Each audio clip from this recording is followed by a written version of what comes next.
So just moving on to the agenda, apologies for absence. Apologies from Councillors Kelly Roberts and Andrea Lewis. Disclosures of personal and prejudicial interests. Anybody? No? Okay. Moving on to the minutes of the last meeting. If we could, have you all had a chance to hopefully have a little look at it? Can you approve the minutes? Yeah. Perfect. Can somebody second it? Fantastic. Angela. All in favour? Wonderful. Okay. Moving on to item 4. Just before we move on to this, I understand this is your cabinet portfolio. Councillor Hopkins, would you like to come in? Yeah, thanks, Chair. Yeah, it's a great pleasure. I bring Chris Williams and his team with us today to present some of the challenges we face, particularly with procurement, with our commitments to carbon net zero, and some of the good work I think we're already doing, and some of the ambitious targets that we've got in place. So more than happy to move. To hand over to Chris and. At this particular point to go through the report, but there's a lot of work to do, but there's a lot of work already done, but we've got a long way to go, and but we've already started that journey, I think, and today will demonstrate some of the work that we've already done and what we are trying to do. Thanks, Councillor Hopkins. So apologies, yeah, I'm joining online. Can you hear me okay? I'll just double check. Yeah, I'll great. put the, if I may, I'll refer to the report that's been circulated. I'll put that on the screen now. So we're on to page 4. Yeah, so this is about procurement, about buying goods and services, and so forth. Dealing with our suppliers, managing contracts through to successful delivery. The first part of the report, I'm just providing context. In paragraph 1.2, I'm talking about the approximately £250 million a year that Swansea Council spends on these services. And it's a wide range of goods and services that we procure. I mentioned some there, from home care to homelessness support, energy and utilities, obviously, which I'm sure you've discussed here, but also things like software, IT solutions, vehicles, catering, and the list goes on, many things. In section 2 at the bottom of page 4, I move into, and again, this is just to provide context. Public procurement is known as being a highly regulated area of work. So by that, we're referring to the lengthy rules and regulations which we all need to work to. That is because, of course, we're dealing with public money at the end of the day.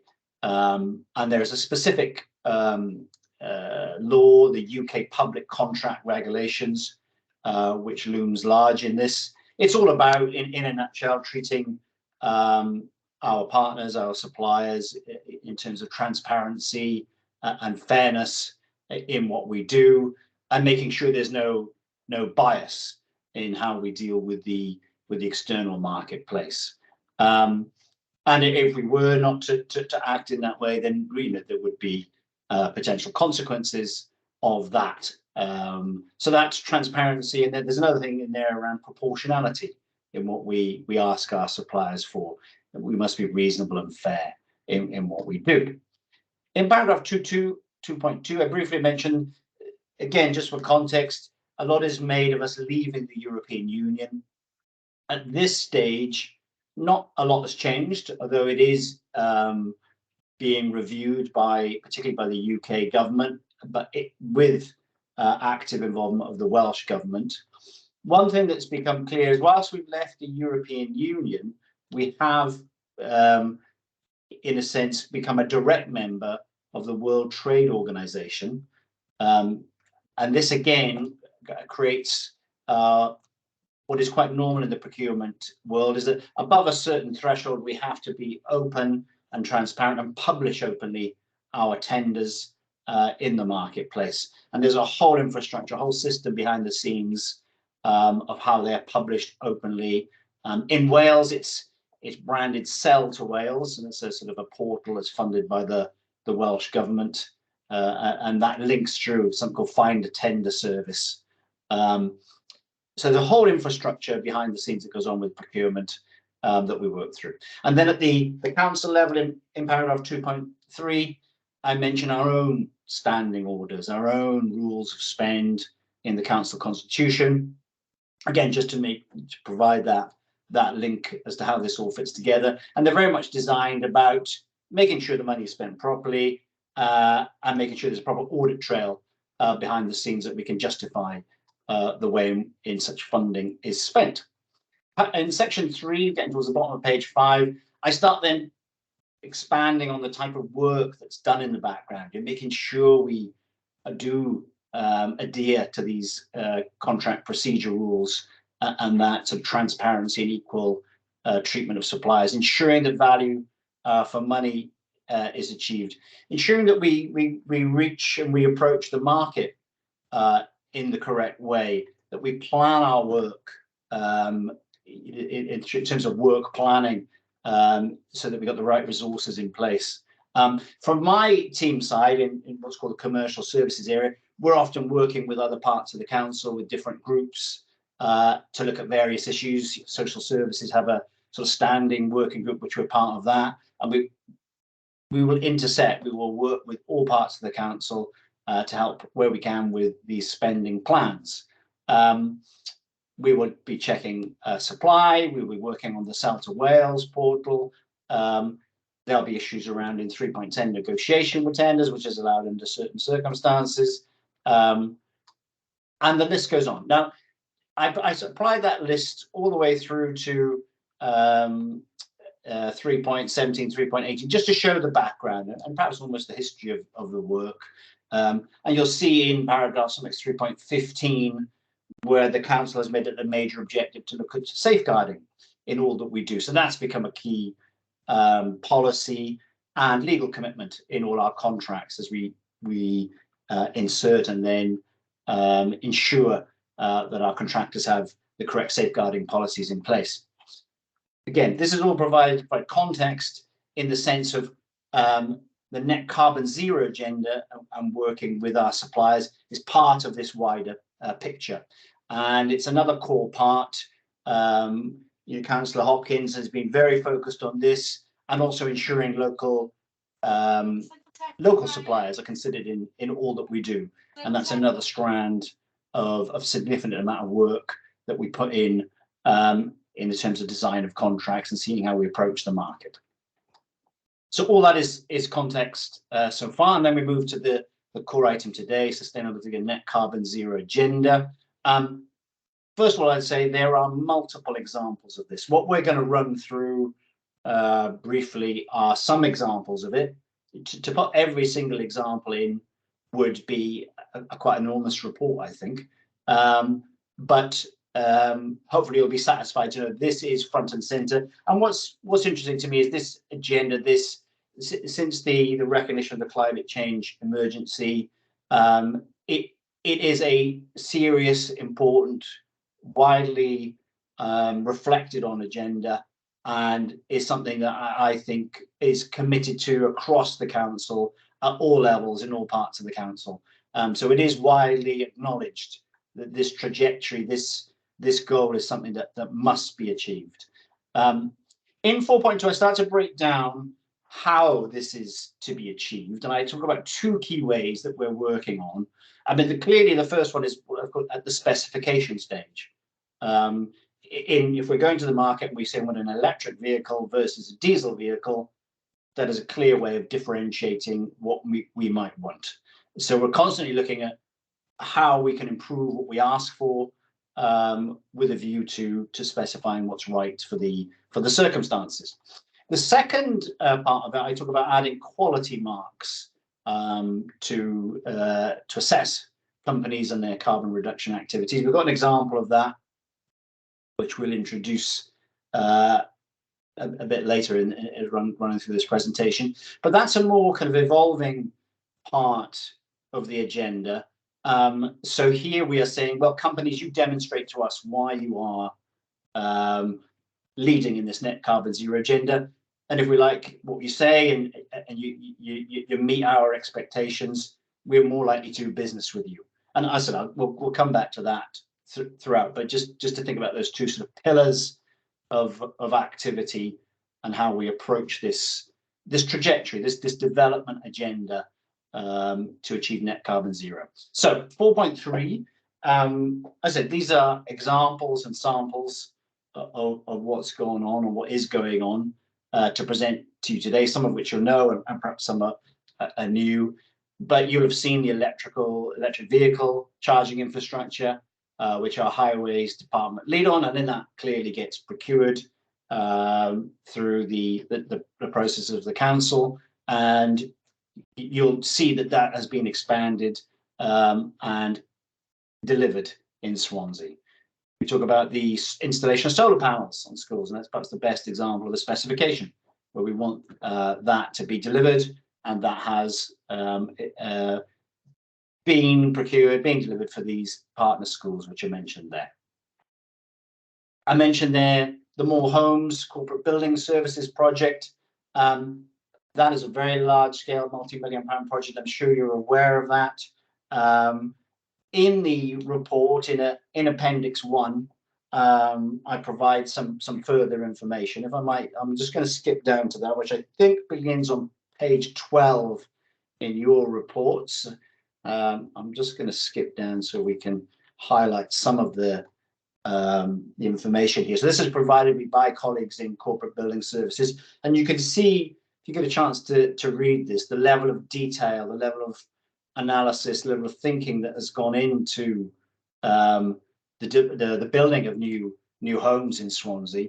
And they know that these are the first new council houses in a generation, on time, on budget, and the initial focus here was on building something that Passive House accredited standard, which is as the report runs on, to extremely thermally efficient, which reduces annual running costs. So that's thermal efficiency, that lack of the need to heat using external power or much reduced heating is where the net carbon zero benefits are obtained.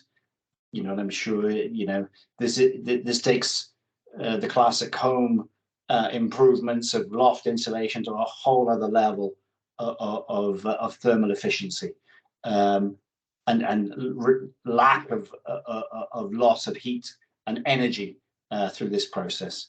So, as I said, colleagues within corporate building services have provided this information. You can see certain ISO standards are obtained, Green Dragon level 5 for waste and sustainability.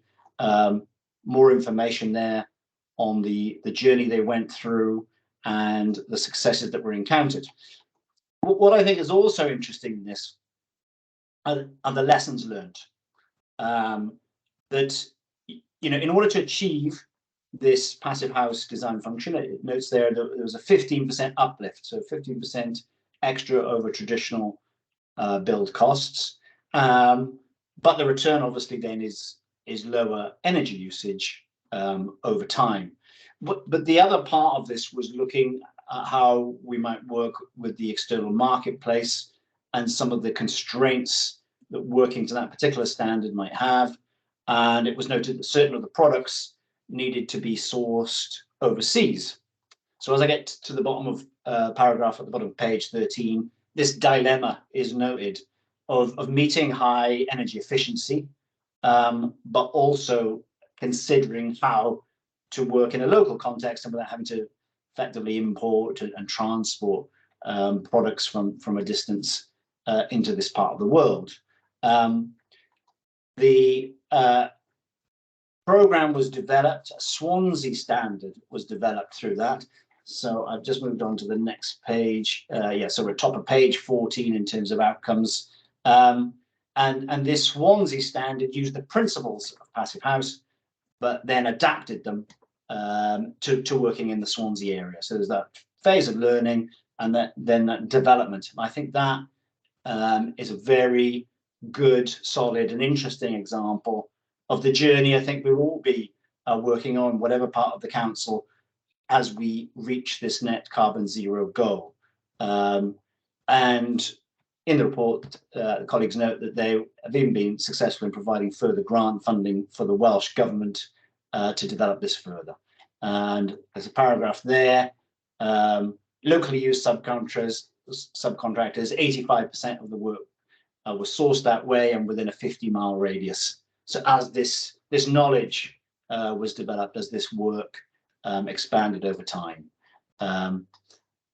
I'll skip just to the top of the next one, on page 15 of the measurables. I thought that paragraph there was very interesting, where the Swansea Standard Tenants benefit from 97% self-sufficiency during April to October. So that's without having to apply further heating to these built structures. And that was validated by the University School of Architecture. So you can see the level of detail that the council has gone into, the impacts that have been made, and that's one example there of the More Homes project. And colleagues from Corporate Building Services can provide more information on this should you be interested. This is simply a high-level note to provide you some context for today on the work that's being done in the council. So I'll skip back to where it was in the report. Sorry for jumping through the screen. Yes, we were covering the More Homes project. Full tender process for dedicated pool cars and car show infrastructure. Online booking system to support domiciliary care, and invitation to tender for the supply of up to 20 fully electric pool cars. So again, our colleagues in the highways area and transport looking at that best practice in terms of infrastructure, but for other departments of the council and how they operate.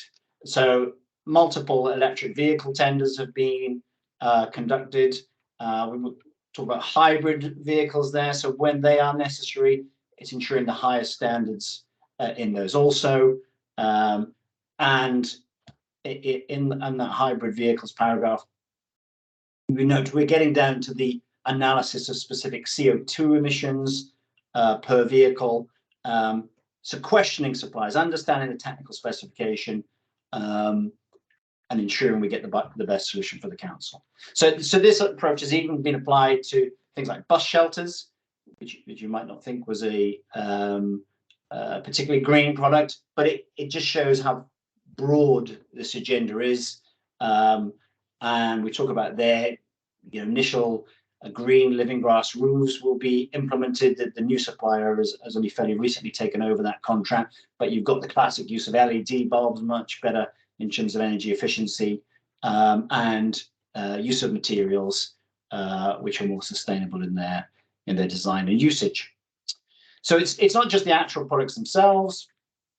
We're doing another project at the moment on these new sort of what they call the Internet of Things. IoT is an Internet of Things. So you talk about sensor technology and how sensors can communicate to provide better intelligence and better information to allow, in turn, reduced environmental impact on, for example, the issues mentioned there, looking at traffic management, bins to know when they need to be empty, air quality, parking sensors, all that information will be used for environmental usage. And it, again, provides that sort of technology infrastructure that will support this general agenda. And that contract is part of a Mid and West Wales collaboration project. And then finally, I mentioned an e-contract digital solution. So that was one in my own team for our own usage. Not going back that long ago, all of our contracts would have been on paper because legally it was seen that paper was the best way. Having an actual signature on a dotted line was the best way to prove something in a court of law. That's obviously moved on, and we've completely transformed what we do to an e-contract digital solution. So it's based on ensuring the right people have access to the right paperwork, and that's a legitimate audit trail in the eyes of a court in case of any dispute. And that on its own, we were able to see some figures from, and it saved 23,000 pages of paper just in its first year of usage. So you get hopefully the breadth of what was going on, and I know other colleagues are on the call from across the council, and they will provide further examples than that. But that is a flavour of some of the types of things that go on at the moment, and there are, as I say, many more. So, looking to the future. Now, Cabinet has set specific objectives for this. I put the 3 bullet points there. We wanted this approach further integrated and expanded. We're looking at this carbon footprint matter in more detail and working with the Welsh Government on developing an improved tool to look at this. Now, my colleague who's with me, James Bynan, is going to speak a little bit later about something that's just been released by the Welsh Local Government Association. But there are many initiatives to provide more information, provide more assistance to councils and their staff in providing the best solutions to reduce carbon impact. That's another objective set by Cabinet, as is to increase the use of nature-based solutions where appropriate. So again, we're looking at moving from to organic type solutions where possible, and to consider such matters. And as I was noted above, you have the kind of concept of the specification of a contract, what we're asking suppliers to achieve for us, and then we're also looking at this idea of asking suppliers themselves what they can bring to the table, and seeing what their credibility is in this carbon reduction agenda. So there are multiple avenues, multiple fronts we're working to on that front. In 5.2, I talk about a pilot project which my own area is working with. We're working with a number of services across the council. So the idea here, in terms of the work we do, is to provide that prompt that these matters are considered. I've talked about all the good stuff that's already going on. This is about recording it, about prompting further discussion, learning from what is best practice from each other, from different departments across the council. So we developed we're in the stage of developing this social value recording tool, which my colleague James Bynan's on the call. He's about to he can run through. But maybe if I pause briefly for questions there before we get into that tool, are we okay to move on to that tool that's provide a bit more detail? Or do you want to ask me any questions about what I've said so far? Have anybody got any questions? Yeah, there we are. Oh, We'll wait. great. So James is on the call. I can see his face on the screen. I'll pass over to James. Okay. Hi, everyone. James Bynan, Category Manager within the Procurement Department. And I'll share my screen now, and I'll carry on with the sections. So I'll just be one moment.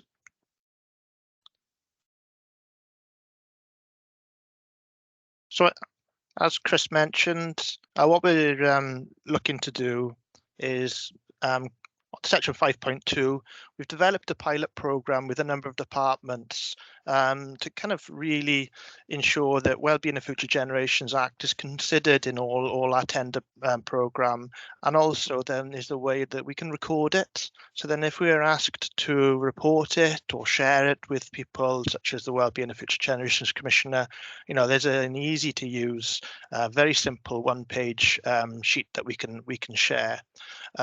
And it is we developed it in conjunction with the department, so we're working together on this, and it's a corporate goal that we're trying to achieve these the wellbeing goals. So I'll scroll forward to the actual appendix 2. I'll explain really what this is all about. So as explained, the goals are Wellbeing of Future Generations goals. This is a tool to kind of do at the planning stage of a tender to really consider what we can do more and what we're already doing. Because as shown in some of the previous examples, there's a lot of highlights that are already being delivered within the council, and maybe we need to kind of highlight those more and actually kind of share the successes.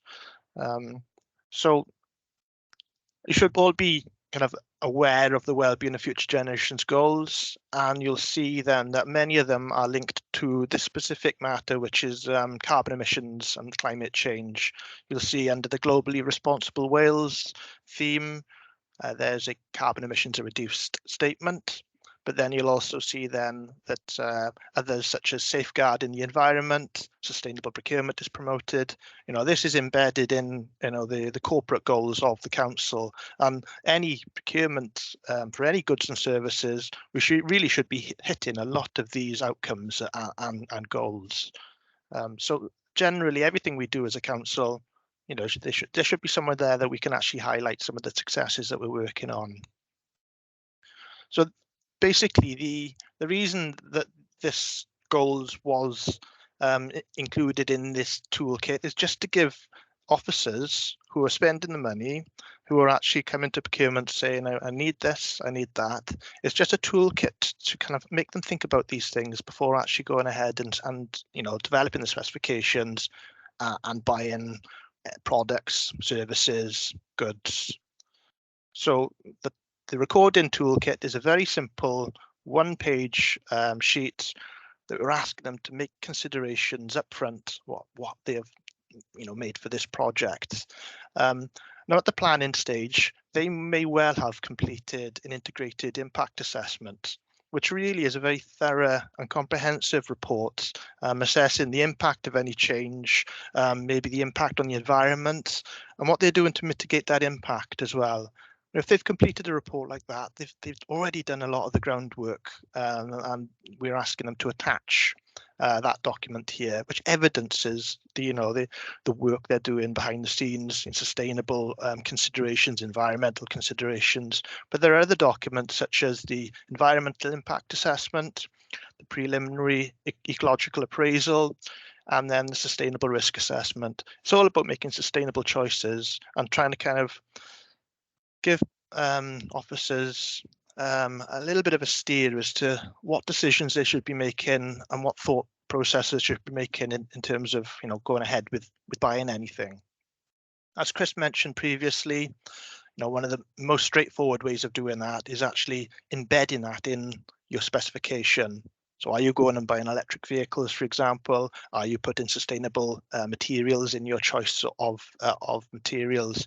And also net carbon zero agenda or energy efficiency. Are you using LED lighting?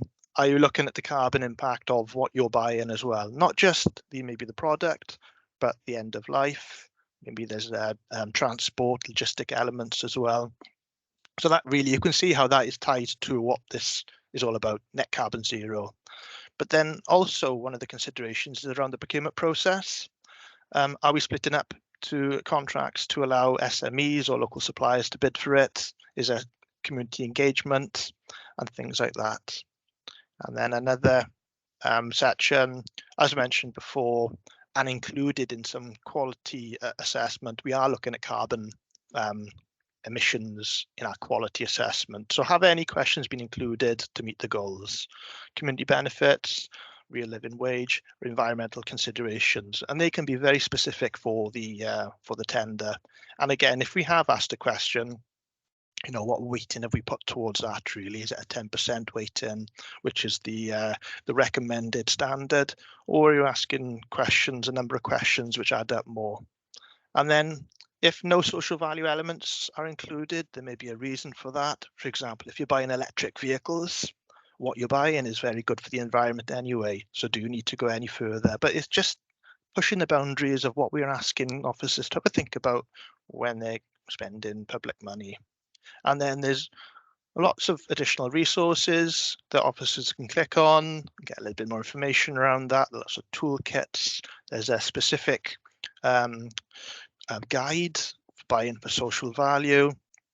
And basically, what we would like to have as a council is after running a number of pilots, having a completed report for every single pilot. So then we have a very, very easy way to demonstrate some of the highlights and some of the benefits that we're achieving from the contracts itself. So in a nutshell, that's the social value recording tool that we're working on. And I'll stop stop sharing my screen now and then Perfect. hand it Thanks, back to you, James. Chris. No, Is that that's okay? great. Yeah, perfect. Thank you very much. Right. And to further expand this discussion and talk about other development work, I've also invited and kindly joined by Jeremy Davis, who's group leader in is it Parks and Cleansing? Group leader Parks and Cleansing, isn't it? Jeremy, are you there? Yes, I am, Chris. Hiya, Jeremy.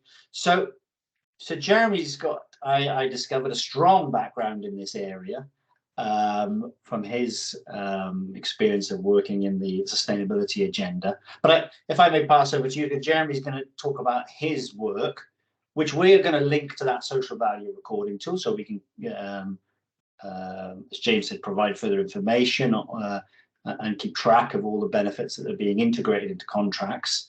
But Jeremy's very much sort of leading on this and was grasping this agenda through his own drive and enthusiasm for it. And I thought it'd be an interesting project to discuss and Jeremy's plans and where he's headed. Over to you, Jeremy. Thank you, Chris. Thank you, Chair. I'll draw all attendees' attention to Appendix 3 within the report. I don't intend to share it, but I can do if it's required. Got some direction on that? No, that's fine. Okay, thank you. So to introduce myself, I'm Jeremy Davis. I'm the group leader for Parks and Cleansing, and I am the project executive for the Playground Investment Programme for 2022-25. And as you'll be aware, there's been significant investment in our playgrounds across the council over the last 2 years, and additional monies have been secured for us to continue that programme. And with that ongoing investment, the Park Service is currently seeking a framework of contractors to deliver the programme up to March 2025. So previously we've gone out on individual basis, tendering for individual play spaces and then assessing those works and awarding accordingly. What we seek to do for the next round is to have a framework in place. So we have a single procurement exercise to start with that allows multiple providers to tender to sit on that framework, and it allows us then to award directly as we go through each piece of work. We did feel that the scope of that framework was an opportunity for us to cascade Swansea Council's climate pledge through the supply chains. So if you look at Appendix 3, page 22 onwards, that method statement was question 1. And by it being question 1 also highlights the importance for us. And it also highlights the council's commitment for a net zero Swansea. And the bidders are asked to outline the measures their organisation has in place to 4 simple questions that will support Swansea Council's ambition for a net zero by 2050. Now, it is envisaged that the responses will allow us to gain an insight into the measures adopted by the supply chain to support these commitments. And furthermore, there are key performance indicators associated with the framework that will allow us to capture and monitor how individual organisations implement their commitments for the term. Now, I need to be cautious at this stage because we are actually in the midst of assessing the framework as I speak, so it's subject to various confidentialities. However, we have had a number of submissions and we are assessing those actually live at present. But what we see this is an opportunity for us to undertake a case study for the term of the framework, allowing us as a council and the procurement teams to develop a benchmark to promote our commitments for net zero when purchasing goods and services in the future. As already alluded to, the Welsh Government have recently launched a local authority sustainable procurement toolkit, as a mouthful, which has been developed to support local authorities in embedding decarbonisation and sustainability into procurement at all levels. And therefore that will give us greater detail and direction for service areas and procurement teams when going through giving thought to environmental considerations during a procurement. However, that was launched after we had actually submitted our framework on Sell to Wales. So it's early days and we can use that to flesh this out as we proceed through the contract. And what we're really looking for is, although there is a significant sum of money overall for this programme, the suppliers within this chain will be relatively small in their individual nature. So we have to be sensitive to our expectations of them versus the size of the organisation and what they can actually implement. and it will vary, but we are looking at the ranges from construction, selection of materials, transportation, manufacturing chain, and even down to ICT at some levels. So that just gives an overview of how we're looking to apply this within the playground investment framework for the next 3 years. And I welcome any questions. That's brilliant. Thank you, Jeremy. Shall I mean, as Jeremy mentioned there, I think his example is a great one. As we were producing this report, the WLGA released this new toolkit. So it's brand new to us. Would you like a brief look at it on the screen? You haven't had it circulated. Yeah, great. We'll put it on now, but just to warn you, it's a technical toolkit. It's on a spreadsheet type format. James, do you have it to hand there? We'll try and blow it up on the screen a bit, and we'll circulate it afterward if that's okay. But this is literally hot off the press, isn't it, from the last week or so?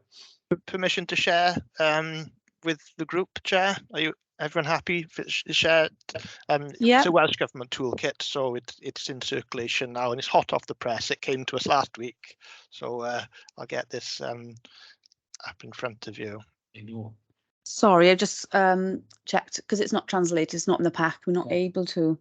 As it's not in the pack and it's a presentation, I would say no. Okay. It's literally just come to us. It provides, as Jeremy was saying, more detail, more options to consider, more questions to factor into our thinking. From my brief look at it, there must be 100 other considerations. So this has been done through the Welsh Local Government Association and with the Welsh Government. They'll be rolling this out with us now the next few months with some training envisaged. So it's yet another resource, basically, another push forward on this path, and it looks good. And it's great. I can summarize it as well. You know, it's basically a toolkit where if you are spending money in a certain sector, such as construction, then you put in the category area, which is construction, and then you put in the spend, and it gives you some ideas of questions you can ask or things you can input into your specification. Now, one of the ones kind of I picked out in my area, which is transport, is that if you're buying a vehicle, you need to have a limit on the carbon emissions of that vehicle. So that's a simple example, really. But you know, you use it as a guidance per sector, per spend, really, and then the questions are proportional to the spend and are relevant to the category area. Thanks. Okay. I can see Councillor Keaton has a hand up. I'll call her in just a sec. Sorry. Apologies. Sorry. I just wanted to thank you all really for taking the time to give us the verbal report, explaining procurement as well as development and the next steps in relation to net zero agenda. I'd just like to open the floor for any questions. Councillor Keaton, I can see you got your hand up. Thank you. Yes, probably. Maybe not. I do, because I haven't seen the report, obviously. Bit of from left field. I'm concerned about playgrounds. What about wet poor in the future with global warming? Because I know that in other countries like Australia, I know, and there's been a few others where the parks are too hot to use because the wet poor just absorbs the heat. And also about the microplastics that leak from it. Is there anything there to say what we're going to do next rather than that? I don't know about the toolkit. Jeremy, you probably, see you there. Yes, it's a very good question. Thank you, Councillor Keaton. Regarding the absorption of heat at this stage, it's not something that we've seen as a problem within the area, although we are aware of there being considerations for that in other countries. And obviously with our increasing temperatures and some of the particularly alarming summers that we've had recently, that is definitely something that we need to be considering, although we need to weigh that up versus the costs of alternative materials and actually what is better for us throughout the whole of the cycle of our weather, because we actually receive more complaints about areas being too wet or too muddy and not able to be used throughout the whole. So it is a real balance and around what is the best material for us to have to afford the best opportunities for play throughout the whole of the year. In relation to the question around microplastics, I'll be honest with you, I'll need to take that one away and look into that, because that's not something I was aware of was a leaching issue associated with wet pour. So with respect, I'd rather not try and answer that on the bounce. I'm happy to take that away and come back with an answer on that one. That's fine, thank you. Can I call in Councillor Rice next, please? Thank you. Thanks for the presentation. It's good to see that's the direction of travel for the council. And as you noted, there's been some great successes already with more homes and the work there. One thing that always strikes me about procurement and the issues that you face is when you try to involve local suppliers and providers, they're often faced by a barrier, not produced maybe by ourselves, but by things like South to Wales, of the complexity of filling in documentation. And this is, a much wanted extra layer, I suppose, of question and of criteria for weighting. But it does add to the complexity. And what you tend to find, and I'm sure as a procurement specialist there, you'll know this from seeing it firsthand, is that only large providers then are able to meet it because they know the right lingo, they know the right things to write. And then what they tend to do as a rule is subcontract it to a local provider to deliver, and that local provider may get paid half or a third of what that person's been paid. And that's the kind of thing I think, if we can somehow work with the economic development team and work in a way in which we can help tutor people in how these specifications work, help people with understanding South to Wales, help people with the toolkits that are coming through, I think that's going to be absolutely essential, because otherwise we're going to end up mainly giving these to large contractors because of the complexity involved. Yeah. From my side, we're certainly aware of that danger, and we actively consider it in how we work. You saw I went through the More Homes project and how that had evolved and considered exactly those agenda items. So what I can say is, yeah, we're absolutely aware of it.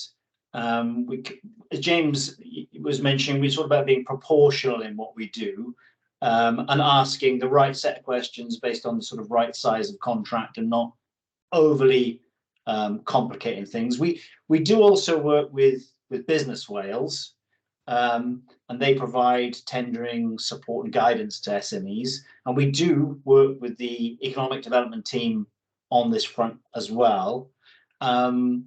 So we definitely do focus on it. Just to one of the things that always occurs to me is an example I often use is, if we were to have someone go into a primary school with a drill, we do have to ensure that they are qualified, that they do have the right certifications, that they do have the right insurance, because you're dealing with a live environment and you've got children or you've got various health and safety issues. We do have to check this out. So there is always that balancing act in this. And we do consider it on a project by project basis. But yeah, so to a certain extent, we do want qualified people. But we certainly don't want, as you said, it to be dominated by large organizations. And as you saw in that More Homes example, which we apply across all our fields of work, we do feel we can provide that right balance, and we'll aim to do that here. Can I call in Councillor Hopkins, please?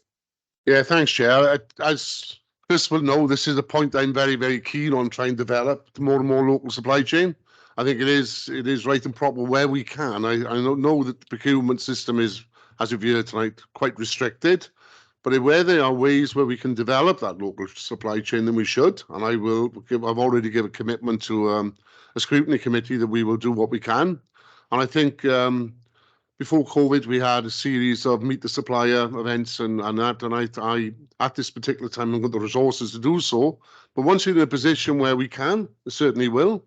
But it for not just a carbon footprint, but I think it's the right thing to do to keep as much of our spend local as we can, and we always do at the particular time now.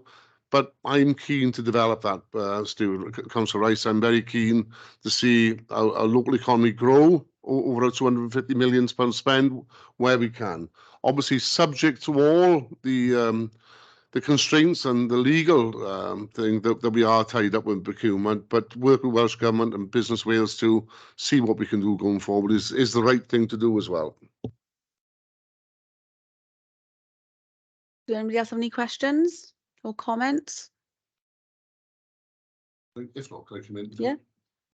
If there are no further comments, could I just say what Chris and his team have highlighted today is the road we're on, and I think it's important that we note the work that's already taken place, but the commitment that we've given going forward. I think it's something I'm quite proud of the work that we have done, but that the journey is quite a long journey, and the resources we got, we will do what we can. But this is a serious commitment that, you know, it's not a form of words. When climate change, when we signed that charter, something we meant. And I'm quite committed to ensuring what we do is for the right reasons within the law as well as morally. So really would like to put on record my thanks to everybody who's attended here today, because it is an important subject to us all, and we have got a great commitment. Thanks. Councillor Hopkins. It's for this committee, there is a recommendation to endorse the direction of travel, including any suggestions made in this meeting, as it's the future areas of investigation. Can someone please propose the endorsement? Councillor Rice. Can somebody second? All in favour? Excellent, thank you. So moving on now to the work plan. Just to highlight as well, the next meeting is actually going to be an opportunity to recap and reflect the workshop session, focusing on the topics covered in 2022 to 2023, and look at what we're going to be planning for next year. So just wanted to really highlight, keep a little eye out on your emails, and you'll be having an invite shortly on that. And just wanted to thank you all for attending this evening. Thank you.